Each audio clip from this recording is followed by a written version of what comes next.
When I was 15, my parents kicked me out so my older sister could have her own bedroom. When I asked them where I should go, Mom grinned. Figure it out, darky. That was 7 months ago. Today, they're both begging for forgiveness. My dad is black and my mom is white. I look really black while my older sister Kate looks more white. This one feature has affected my entire life. You see, despite my dad being black, he has extreme colorism against black people, while my mom is just straight up racist. To her, my dad is the only exception. Me and Kate are only 2 years apart, but growing up, our experiences were very different. Every birthday of hers was celebrated, not only with a cake, but also huge birthday blowouts every day for her entire birth week. Meanwhile, my birthday was just another day in the year. However, instead of soaking up all the attention and hating me as much as our parents did, Kate would always be kind to me when they weren't looking. On my 9th birthday, Kate knew our parents wouldn't do anything for me, so she asked them if she could celebrate her birthday on my day. Of course, they said yes, and when the day came, she let me choose who to invite. When it was time for the cake, Kate distracted my parents and brought them into another room so everyone could sing happy birthday for me. It was one of the happiest days of my life. Another time, when we got our report cards and she got all C's while I got B's, she knew my parents would likely wail on me for not getting A's. So while they were reading my report card, she begged them not to hurt me because she didn't like violence. So they ended up just pinching me a few times. So even though my parents basically saw me as a cotton picker, as they called me,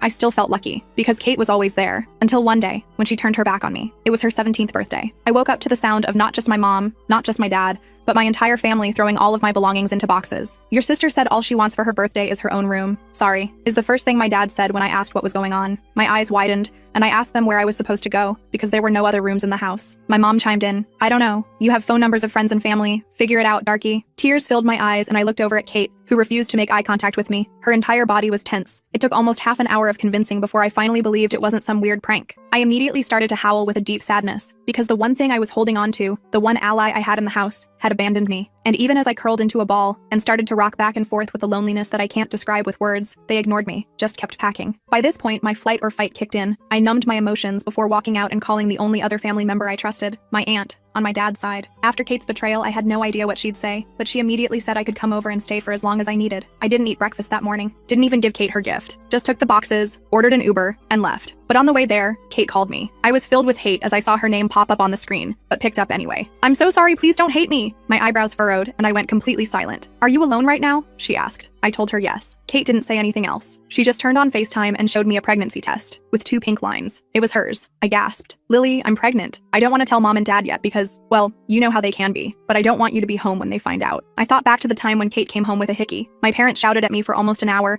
telling me how bad of an influence I was, how it was all my fault. So I understood. Kate, what can I do to help? I asked. She told me to ask for her help from our Aunt Bonnie. Suddenly, I could hear my parents walking up the stairs singing happy birthday, so I hung up. My mind was spinning. A part of me was relieved that Kate was still my best friend, but mostly, I was just worried, very worried. And when I got to my Aunt Bonnie's, my stomach twisted into a pretzel knot because she opened the door, gave me a huge smile, and hugged me super tight. I'm so happy you visited. I